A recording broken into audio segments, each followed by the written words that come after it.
ঠিক আছে। বলছি আজ মঙ্গলবার সকাল 9:30টায় এনডিএ সংসদীয় দলের পার্লামেন্ট বৈঠক। সেখানে এনসিপিআইকেও আমন্ত্রণ জানানো হয়েছে। প্রায় 20 জন সাংসদের উপস্থিত থাকার কথা। তাহলে কি শুধুমাত্র সময়ের অপেক্ষা সুদীপ কাকুলিদের? ভালো কথা। এটা মাননীয় প্রধানমন্ত্রীর যে কাজ, উন্নয়নের কাজকে যদি কেউ সাপোর্ট করে ভালোই তো। দেশের জনতা যাতে আরও লাভ পায়, ভালোভাবে উনি কাজ করতে পারেন উন্নয়নের, বাকি পার্টি যারা আছে তারাও সাপোর্ট করুক।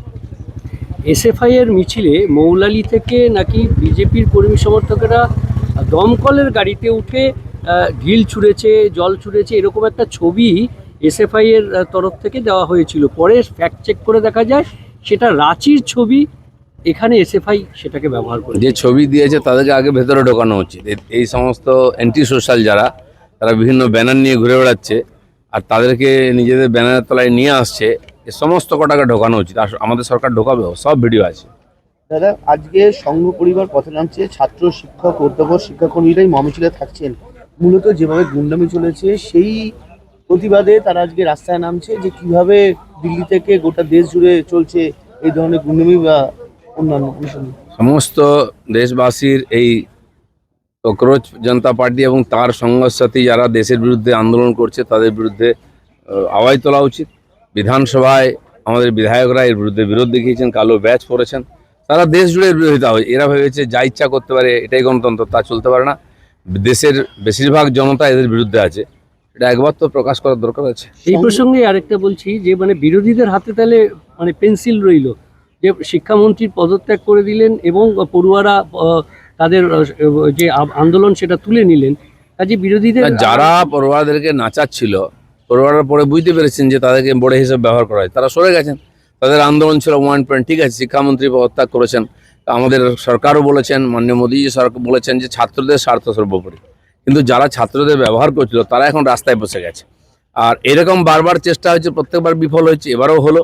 কিন্তু এই সমস্ত লোককে চিনে রাখা হয়েছে সাধারণ মানুষের, এরা যেন সমাজে কোনো জায়গা না পায়। দাদা, দিল্লি পুলিশের ফেস রেকগনিশন সিস্টেমে 2873 জন অপরাধী ধরা পড়েছে, কিন্তু তার গতকাল রাতে আবার সিজেপি বৈঠক করেন এবং তারপর দেখা যায় আসাম এবং যারা মূলত বিহারে যাদের বিরুদ্ধে অভিযোগ হয়েছিল তাদের অভিযোগ তুলে নেওয়া হয়েছে। কোথাও কি শান্তি ফেরাতে সরকার এই পদক্ষেপ? না, সরকার তো শান্তি চাইবেই। ওরা রোজ কিছু করবে আর সরকার দিয়ে তার পিছনে লেগে থাকবে। সরকার তো অন্য কাজ আছে। কিন্তু এটাও ঠিক, যারা এই ধরনের অব্যবস্থা নির্মাণ করবে, আইন শৃঙ্খলার সমস্যা তৈরি করবে, তাদের বিরুদ্ধে সরকার ব্যবস্থা নেবে। না যারা কোথাও না কোথাও গিয়ে কাউকে সামনে নিয়ে এসে ভাড়া দিয়ে লোক নিয়ে এসে গন্ডগোল করবে, যেটা কলকাতায় চেষ্টা হয়েছিল। যেমন রোজ প্রতিবার গতকাল দেখা যাচ্ছে বলছে আবারও আমরা বসবো। এই যে প্রতিবার একটা কেউ বসুক, বলুক, বক্তব্য রাখার অধিকার সবার আছে। তার মধ্যে যুক্তি থাকা উচিত। বিভিন্ন রাজ্যে পেপার লিক হয়েছে, সেগুলো কংগ্রেসি রাজ্য আছে, আপ রাজ্য আছে, পাঞ্জাব আছে, তেলেঙ্গানা আছে। সেখানে শিক্ষামন্ত্রীর পদত্যাগ কেউ চায়নি। আর যাদের সরকার তারা এখানে এসে শিক্ষামন্ত্রীর পদত্যাগ চাইছে, তার মানে বোঝাই যাচ্ছে এর পিছনে একটা কিছু উদ্দেশ্য আছে। যেমন কথা তেমন কাজ। রাজ্য সরকার কাটমানি সিন্ডিকেট সংক্রান্ত যে সমস্ত কার্যকলাপ, বেআইনি রাস্তায় কর টোল, এর বিরুদ্ধে টোল ফ্রি হেল্পলাইন সেটা নবান্নে আজ চালু হতে চলেছে। কি বলবেন? সাধারণ মানুষ যে কোনো জায়গায় সমস্যায় ভুগলে সবসময় পুলিশ কমপ্লেন নেয় না। তো সেই জন্য সরকারের কাছে ইনফরমেশন আসা উচিত যে কোথায় কী সমস্যা চলছে, নাহলে সমাধান কী করে করবো। এই ধরনের সব ধরনের এই ধরনের টোল ফ্রি নম্বর বিভিন্ন ডিপার্টমেন্ট থেকে আসছে। আমাদের পঞ্চায়েতেও আছে। আমরা নতুন নম্বর জারি করছি, পঞ্চায়েতে কাজ না হলে সেটা মানুষ জানাবেন সমস্যায় পড়লেন। আর এইভাবে সাধারণ মানুষের জীবনযাত্রাতে কোনো রকম বাধা যাতে না আসে, সরকার সব চেষ্টা করছে। আয়ুষ্মানের যারা অন্তর্ভুক্ত নয় তাদের জন্য 5 লক্ষ টাকার পারিবারিক স্বাস্থ্য বীমা চালু করলো রাজ্য সরকার। এটা গরিব মানুষরা তো কতটা উপকৃত হয় বলে মনে করছেন? সরকার ভেবেচিন্তেই করছে সব। অনেকে হয়তো তার আওতায় আসছেন না বা তাদের নাম আসেনি, সেসব লোককে, আগে তো স্বাস্থ্যসাথী ছিলই কিন্তু কার্ডটাই ছিল, কাজ হতো না কিছু।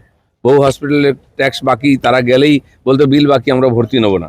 তো আমরা দুটোই, যেটা আগেও বলেছিলাম আমরা, যে দুটোই দিক। কেন্দ্র সরকার দিচ্ছে, নেবো না কেন? আমরা সাধারণ মানুষের জন্য দিচ্ছে, সাধারণ মানুষের টাকায় সমস্ত প্রকল্পের লাভ আমরা সেটাও নিয়েছি।